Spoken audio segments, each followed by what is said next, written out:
Hi everyone, Eric's on the mic. Today we will talk about an interesting topic. Which part of GTA is the most exciting one? This question is quite complex, as each game has its own unique atmosphere and plot, although some of the stories are quite similar in many ways. More importantly, a composition of many small and unnoticeable factors create a certain mood and tone of the game that accompanies us throughout the story. Before discussing which GTA is the most addictive, I decided to divide the projects into 3 categories for comparison: atmosphere, missions, and open world interaction.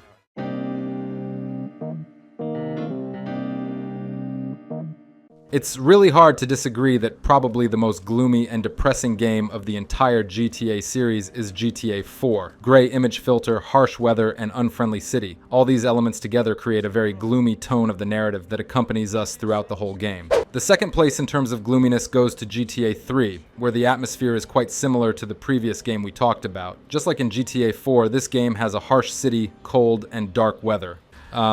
On top of that, there are a lot of dangerous criminals walking around the streets, dreaming of getting rid of you. Then I came up with a question: where is the atmosphere the lightest a one, in GTA San Andreas or in GTA Vice City? And well, in the first game, there are a lot of terrible tragedies: the murder of CJ's mother, and then the betrayal of close friends at a difficult moment for the gang and family.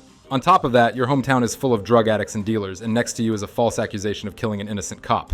In Vice City, the protagonist is finally released from prison after 15 years and finds himself in one of the most notable eras of the United States, the 1980s, in a city known for its vices. Here, Tommy Vercetti gains more respect and loyalty from the others during the story in comparison to CJ from San Andreas. For this reason, I find the atmosphere of San Andreas more pressurized and darker than in Vice City. As for GTA 5, the main characters are predominantly busy during the game trying to make quick money, solve their problems, and work for some cartoonish villains. Therefore, the atmosphere in the 5th installment may seem the most favorable to the player, but at the same time, it is not the best in the series.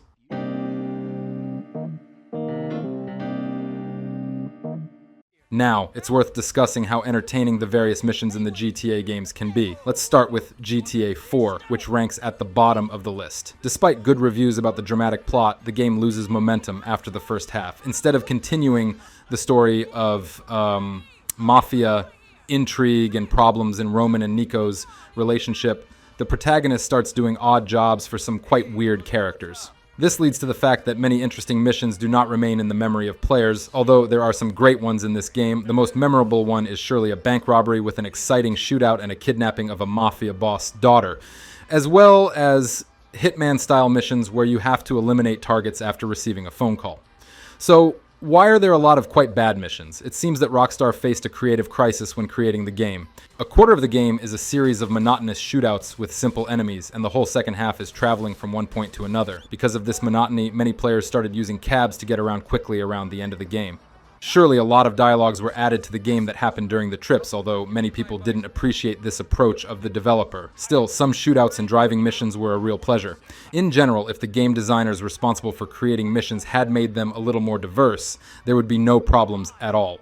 After GTA 4, I decided to install Vice City, and I noticed that it has a similar problem with the story and missions getting worse after the first half of the game. Initially, the missions are exciting. We are introduced to various characters from whom we get equally interesting errands. However, after Diaz is eliminated, the pace of the game slows down considerably. Instead of some real criminal activity, we are forced to buy and develop real estate, and many tasks are reduced to simple moving back and forth. Only closer to the finale, we are offered with some exciting missions. GTA 5, of course, stands out in terms of diversity of missions among almost all games, but players' opinions about these are really controversial sometimes. For the general audience, there is a lot of action and fun added just everywhere, which is especially appealing to children.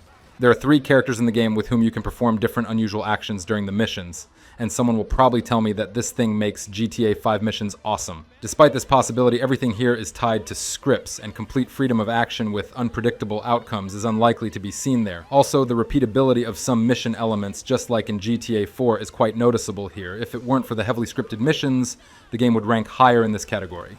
Among the top 2 is GTA San Andreas. Many may wonder why San Andreas is only in the 2nd position. However, as in other major games in the GTA series, here in the middle of the story, the missions lose adequacy, and we sometimes have to perform various incomprehensible actions with quite unimportant characters. Nevertheless, as many players may note, this part of the game has a huge variety of exciting and memorable missions. There are more than 100 of them. And also, this game brought a lot of interesting innovations in the missions, which were then used in the HD Universe GTA games.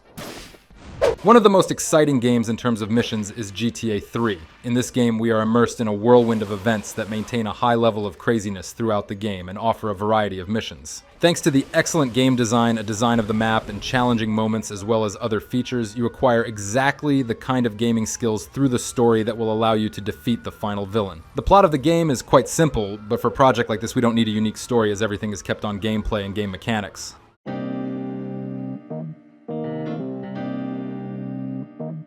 Now we will discuss the open world and its features. If the missions in GTA 3 were quite dynamic, the open world was noticeably inferior to the subsequent games of the series. It had a little variety of additional missions, interiors, and other things familiar to us. However, it is not surprising because GTA 3 was the first game in 3D where the very fact of existence of a large city with the possibility of free actions struck the imagination of gamers. The fourth place is occupied by Vice City. There is also nothing completely new here. Rockstar decided to simply improve some things and add those elements that were absent in the previous part of the series. For example, they introduced cold weapon stores, the ability to manage businesses, different behavior of transport depending on weather conditions, and much more. In third place, I put GTA 4. Unfortunately, as I mentioned before, for most players, this game was pretty poor in terms of open world. There were no RPG elements, like in San Andreas, no villages and deserts.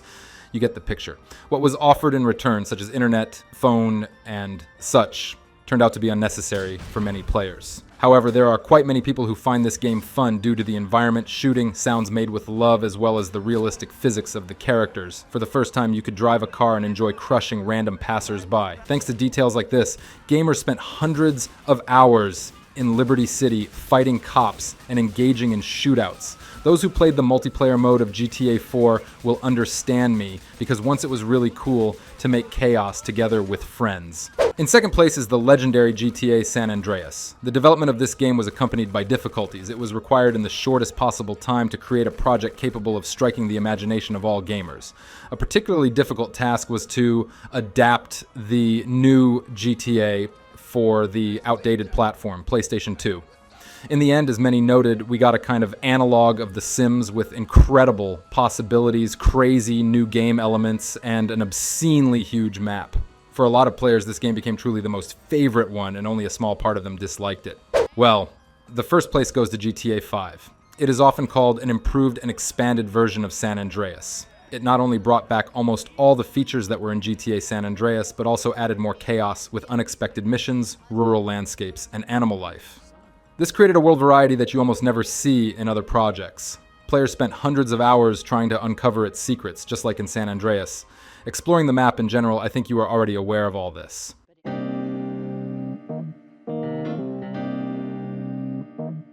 Now it's time to decide which of all the parts of GTA is the most fun. We will evaluate by rating. The lower the final score, the higher the game in the list. When we talk about the atmosphere and missions, GTA 4 takes 5th place, and for the fascinating open world, it takes 3rd place, receiving a total of 13 points. Unfortunately, the game itself didn't try to be too fun, as it tells the story of a war veteran who arrives in Liberty City in search of a better life, but is faced with previous problems and war memories he's been trying to get rid of.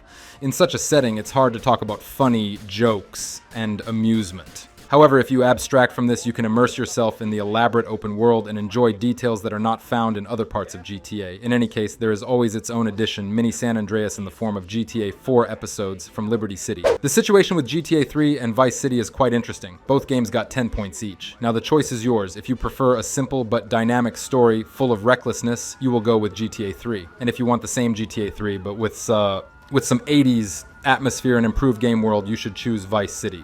In second place, with a total score of 7 points, we have GTA San Andreas. It is exactly this game that introduced the open world elements many fans liked so much. Rockstar proved that you can create an extensive map, maybe not really detailed, but functional on an outdated engine and console. Thus, the second place is well deserved for it. In the first position, we have GTA 5, scoring 5 points. This game resembles San Andreas, but differs by its humor, a map increased in 1.5 times, and a rather fascinating plot. Thus, it satisfies the needs of almost every player. In this video, we have seen that each of the games has its own strengths that set them apart from their predecessors. Each of them has its own unique atmosphere and open world, all the things for which we love the GTA series. Write in the comments which GTA for you is the best and why. Remember, your support of the video, such as likes and subscribing to the channel, helps me promote it. Stay tuned, it's going to get even more interesting from here. Thanks for watching and see you soon, friends.